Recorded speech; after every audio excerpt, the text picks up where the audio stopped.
Hello everyone, welcome to my YouTube channel Exam Hunt. Exam Hunt के इस YouTube channel पर एक बार फिर से मैं आप सभी का बहुत बहुत स्वागत कर रही हूँ। और कैसे हैं आप सभी और कैसी चल रही है आप सभी लोगों की पढ़ाई लिखाई?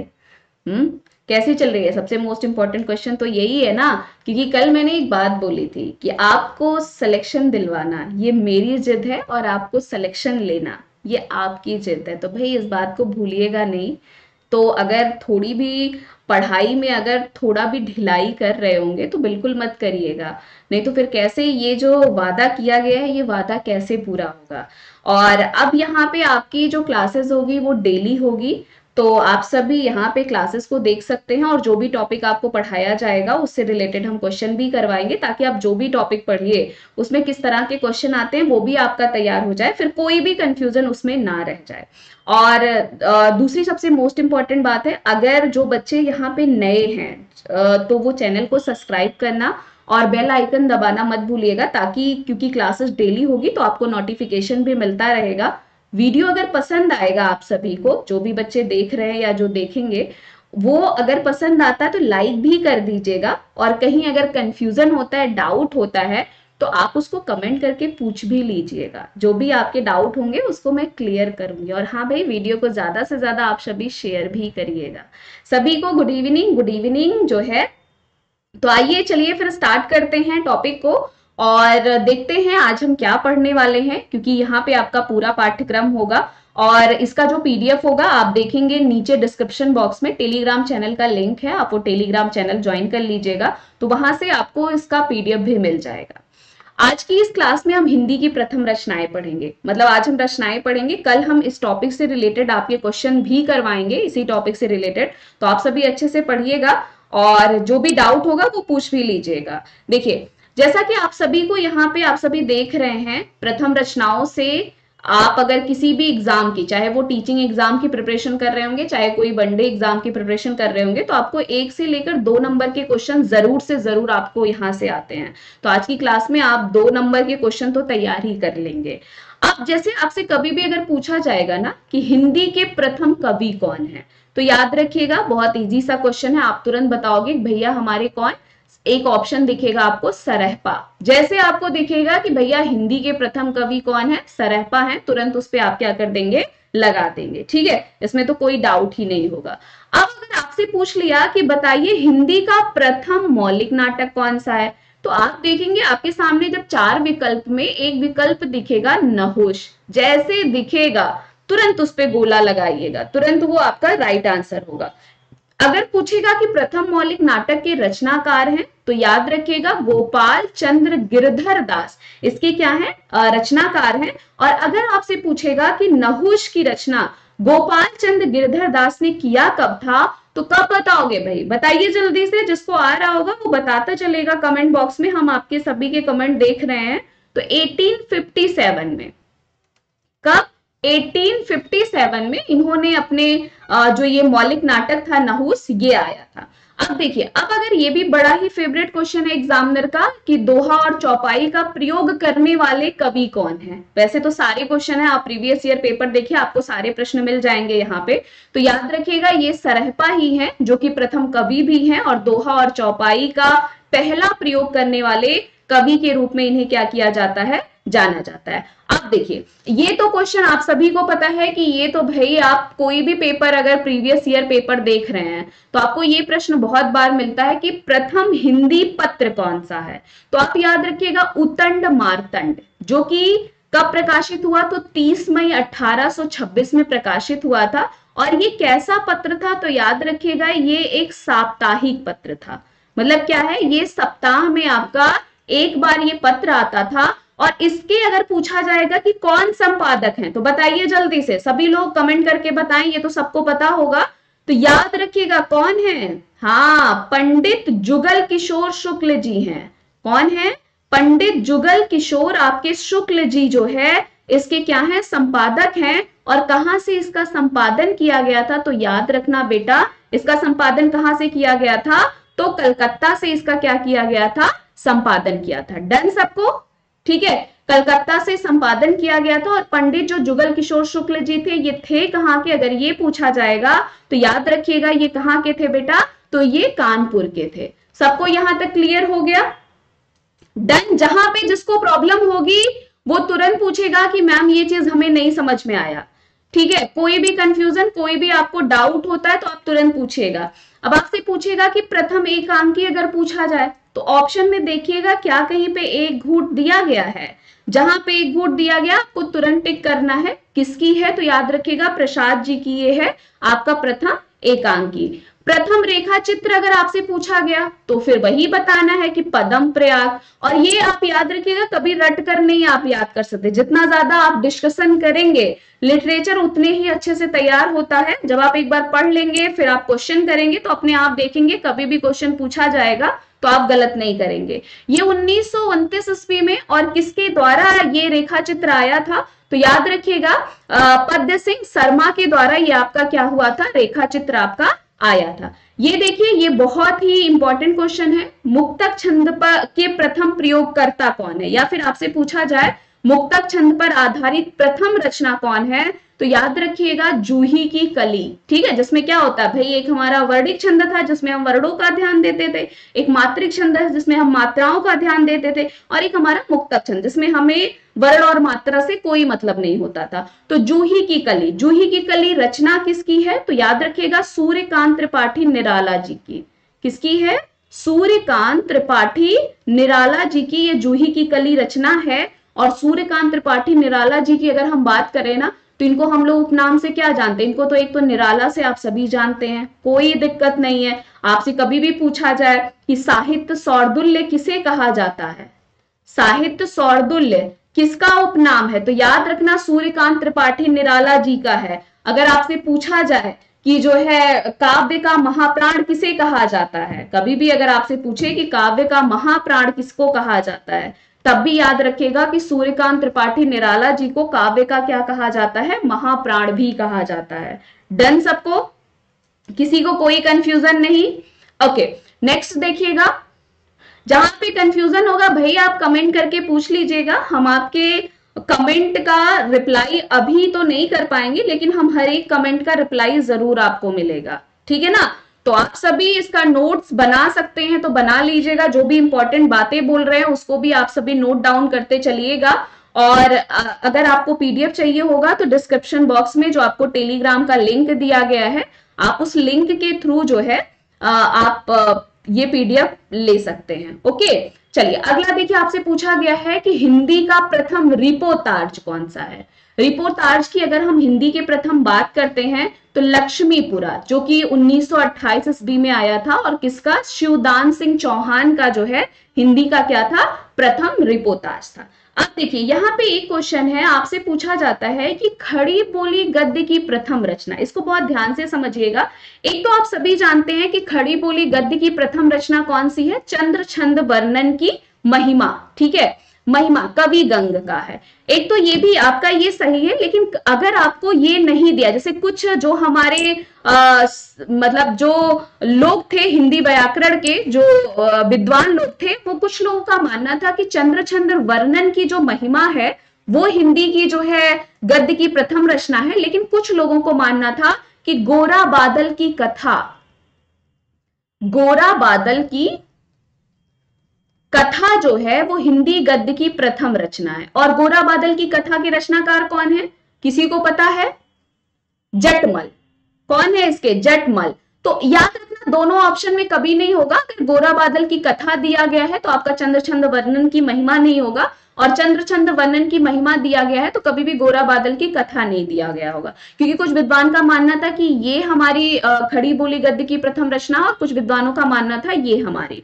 अब अगर आपसे पूछा जाए हिंदी का पहला उपन्यास कौन है, ठीक है, तो इसमें भी थोड़ा सा है कि आपको कुछ लोगों का मानना था कि परीक्षा गुरु जो कि श्रीनिवास दास जी का है वो हिंदी का प्रथम जो है उपन्यास है। लेकिन कुछ लोगों का मानना था कि आपका भाग्यवती, कुछ लोग भाग्यवती को मानते थे हिंदी। तो ये भी कभी दोनों ऑप्शन में आपको नहीं दिया रहेगा, आप मत परेशान होइएगा। कुछ विद्वान इसके पक्ष में थे कि भाग्यवती जो था, जो कि श्रद्धा राम फुल्लौरी का था, ये श्रद्धा राम फुल्लौरी का था, इसको मानते थे कि ये जो है आपका इसका हिंदी का पहला उपन्यास है। और कुछ लोगों का मानना था कि परीक्षा गुरु जो कि श्रीनिवास दास जी का है जो 1882 ईस्वी में जिसकी उन्होंने रचना की थी, उसको कुछ लोग मानते थे कि भाई ये हिंदी का पहला उपन्यास है। डन। अब देखिए, आपसे कभी भी पूछा जाए कि पहला महाकाव्य कौन सा है, तो कौन है प्रथम महाकाव्य? तो पृथ्वीराज रासो है। किसकी है? चंद्रवरदाई की। ठीक है, चंद्रवरदाई का ये। और चंद्रवरदाई को क्या कहा जाता है? प्रथम महाकवि कहा जाता है। क्या कहा जाता है? प्रथम महाकवि चंद्रवरदाई को कहा जाता है। और इसको पृथ्वीराज रासो को प्रथम महाकाव्य कहा जाता है। और किसने कहा, अगर ये कभी भी आपसे पूछा जाए ना कि चंद्रवरदाई को प्रथम जो है कवि और पृथ्वीराज रासो को काव्य किसने कहा, तो आचार्य रामचंद्र शुक्ल ने कहा था। डन ना? क्लियर? आचार्य रामचंद्र शुक्ल ने कहा था। और भाई सभी लोग ज्यादा से ज्यादा वीडियो को शेयर भी करिए, और जो लोग देख रहे हैं वो लोग लाइक भी जरूर करिएगा वीडियो को। और अगर कहीं डाउट हो तो भाई पूछ भी लीजिएगा। अब देखिए, प्रथम अगर आपसे पूछे कि मौलिक कहानी कौन सी है, तो याद रखिएगा प्रथम जो आपकी मौलिक कहानी है वो है इंदुमती, जिसके रचनाकार हैं किशोरी लाल गोस्वामी। और ये 1900 ईस्वी में आपका जो है प्रथम मौलिक जो कहानी थी वो आई थी। छायावाद के अगर हम प्रथम काव्य की बात करें, कौन सा है छायावाद का प्रथम काव्य, तो याद रखिएगा झरना, जिसको कौन है? जयशंकर प्रसाद जी, जिसके जो है क्या थे? रचनाकार थे। और आपको पता है जयशंकर प्रसाद जी को क्या कहा जाता है? आधुनिक कविता का सुमेरु कहा जाता है ना। अगर कभी भी आपसे पूछा जाए कि भैया आधुनिक कविता का सुमेरु किसको कहा जाता है, ठीक, तो तुरंत बताएंगे कि जयशंकर प्रसाद जी को आधुनिक कविता का क्या कहा जाता है? सुमेरु कहा जाता है। ओके। और खड़ी बोली गद्य का प्रथम महाकाव्य तो प्रिय प्रवास, जो कि किसका था? हरिऔध, मतलब अयोध्या सिंह उपाध्याय हरिऔध का था। ठीक है, हरिऔध तो इनका उपनाम है, तो अयोध्या सिंह उपाध्याय हरिऔध का ये था। और इनको और एक नाम से जानते। कभी भी अगर आपसे पूछा जाए कि कवि सम्राट किसको कहा जाता है, कवि सम्राट कभी भी अगर आपसे पूछा जाए किसे कहा जाता है, तो तुरंत बताएंगे जो हमारे अयोध्या सिंह उपाध्याय है ना, इन्हीं को ही क्या कहा जाता है? कवि सम्राट कहा जाता है। डन। यहां पर मतलब प्रथम अगर आपसे महाकाव्य पूछा जाएगा तो पृथ्वीराज रासो, लेकिन अगर आपसे पूछेगा खड़ी बोली का प्रथम महाकाव्य तो प्रिय प्रवास। किसी को कोई कंफ्यूजन होगा भाई तो पूछ जरूर लेना, नहीं तो हमें पता कैसे चलेगा कि आपको कहाँ पे डाउट है। और यहाँ पे सारी क्लासेस आपकी चलेगी A to Z, धीरे धीरे सारी चीजें होगी। और वही बात है कि आपका सिलेक्शन दिलवाना हमारी जिद है और आपको सिलेक्शन लेना ये आपकी जिद है, तो इस बात को याद रखना आप सभी। अब देखिए, आपसे पूछा जाए कि अपभ्रंश के प्रथम कवि कौन है, अगर ये पूछा जाए तो स्वयंभू। कौन है अपभ्रंश के प्रथम कवि? स्वयंभू है। ठीक है, स्वयंभू को अपभ्रंश का प्रथम कवि भी कहा जाता है। और इनको याद रखिएगा, इन्हें अपभ्रंश का वाल्मीकि भी कहा जाता है। अगर कभी भी आपसे पूछा जाए कि जो आपका अपभ्रंश है उसका अपभ्रंश का वाल्मीकि किसे कहा जाता है, या कभी भी आपसे पूछा जाए अपभ्रंश का व्यास किसे कहा जाता है, कुछ भी, तो अगर आपके ऑप्शन में स्वयंभू दिया है ना तो आप उसको टिक कर दीजिएगा। ठीक है ना। प्रथम सूफी काव्य कौन सा है? तो चंदायन। किसका है? मुल्ला दाऊद का है। किसका है? मुल्ला दाऊद का आपका प्रथम सूफी काव्य है। अगर आपसे ये पूछा गया कि जयशंकर प्रसाद जी की प्रथम कहानी कौन सी है, तो ऑप्शन में देखना, अगर आपको ग्राम लिखा मिल जाए ना, आप तुरंत बता देना कि जयशंकर प्रसाद जी की प्रथम कहानी कौन सी है? ग्राम है। ठीक है ना। और अगर कभी भी आपसे पूछा जाए हिंदी साहित्य के प्रथम गीतकार किसे कहा जाता है, तो क्या याद रखोगे? विद्यापति को, जिन्हें हम क्या कहते हैं? मैथिल कोकिल भी इन्हें कहा जाता है। मैथिल कोकिल, अगर आपसे पूछा जाए मैथिल कोकिल किसको कहा जाता है, तो विद्यापति को क्या कहा जाता है? मैथिल कोकिल के नाम से भी जाना जाता है। क्लियर हुआ सबको? यहां तक सबको क्लियर? और अगर आपसे कभी भी पूछा जाए हिंदी साहित्य के प्रथम मार्क्सवादी कवि, अगर आपसे पूछेगा मार्क्सवादी आलोचक कवि कौन है, तो याद रखना शिवदान सिंह चौहान। ठीक है, ये हिंदी साहित्य के प्रथम मार्क्सवादी क्या हैं? कवि हैं। ओके ना। निराला की प्रथम कविता अगर पूछा जाए तो जूही की कली। निराला जी की प्रथम कविता जो कि किस पर आधारित थी? मुक्तक छंद पर आधारित थी ना, अभी हम लोगों ने पढ़ा है मुक्तक छंद पर ये इनकी क्या थी? आधारित। प्रथम कवयित्री अगर पूछा जाएगा तो क्या बताएंगे? मीराबाई। ठीक है, मीराबाई को क्या कहा जाता है? प्रथम कवयित्री के रूप में जाना जाता है, आप सभी को पता है। और अगर आपसे पूछा जाए कि छायावादी युग की मीरा किसे कहा जाता है, तो याद रखेंगे किसका नाम? महादेवी वर्मा को। महादेवी वर्मा को छायावादी युग की क्या कहा जाता है? मीराबाई के नाम से जाना जाता है। यहां तक सबका डन। अगर आपसे कभी भी पूछा जाए तार सप्तक की पहली महिला, ठीक, तार सप्तक की आपसे पूछा गया कि भाई बताइए पहली महिला कौन है, तो शकुंतला माथुर, याद रखिएगा। और तार सप्तक किस युग में आया था? कभी पूछा जाएगा तो बताएंगे भाई ये तो हमारा प्रयोगवादी युग में आया था। ठीक, कब इसका आरंभ किया गया था, तो ये भी याद रखना 1943 में। किसने किया था, तो ये भी याद रखना अज्ञे जी ने किया था, जिसको हम क्या कहते हैं, जो है सच्चिदानंद हीरानंद वत्सायन अज्ञे, तो इनका उपनाम है ना। और अज्ञे के लिए ये भी याद रखना कठिन गद्य का इन्हें प्रेत कहा जाता है। कठिन गद्य का प्रेत किसे कहा जाता है, तो अज्ञे को याद रखोगे। और कठिन काव्य का यदि आपसे प्रेत पूछा जाएगा तो केशव दास को। कठिन काव्य का प्रेत अगर दिया तो ऑप्शन में आप देखेंगे केशव दास लिखा रहेगा, तो वो आपका सही हो जाएगा। लेकिन कठिन गद्य का प्रेत अगर पूछा गया तो आपको ऑप्शन में अज्ञे दिया रहेगा, तो आपका क्या हो जाएगा? सही हो जाएगा। और तार सप्तक में कितने कवि होते थे? जब इनका किया गया था 1943 में, जब ये आया था तो 7 कवि थे उस टाइम इसमें। और तार सप्तक की जो पहली महिला बनी थी वो कौन थी? शकुंतला माथुर। तार सप्तक कब आया था? जो प्रथम आया था वो 1943 में आया था। दूसरे की अगर हम बात करें तो आपका 1951 में आया था। तीसरा चार तार सप्तक आ चुका है ना। तीसरा जो आया था आपका 1959 में आया था। और चौथे की अगर हम बात करें तो चौथा आपका 1979 में आया था। ओके, अज्ञे का प्रथम उपन्यास कौन सा था? तो शेखर एक जीवनी। ठीक है, शेखर एक जीवनी जो है ये अज्ञे जी का उपन्यास है। और आप सभी को पता है कि सच्चिदानंद हीरानंद वत्सायन अज्ञे को ज्ञानपीठ पुरस्कार भी मिला था किसी एक रचना के लिए। कौन सी रचना के लिए मिला था? कितनी नाव में कितनी बार, 1978 में इनको जो है कितनी नाव में कितनी बार के लिए इनको जो है क्या मिला था? पुरस्कृत भी किया गया था ज्ञानपीठ पुरस्कार को। ज्ञानपीठ पुरस्कार आप जानते हैं कि साहित्य के क्षेत्र में दिया जाने वाला सबसे बड़ा पुरस्कार है।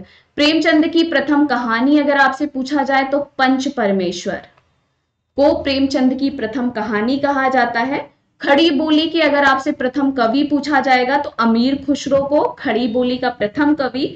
और हिंदी की प्रथम आत्मकथा अगर आपसे पूछा जाएगा तो अर्थ कथानक, जो कि बनारसी दास जयंत जी का था, ये हमारा जो है हिंदी का प्रथम आत्मकथा के नाम से इसे क्या कहते हैं, जानते हैं।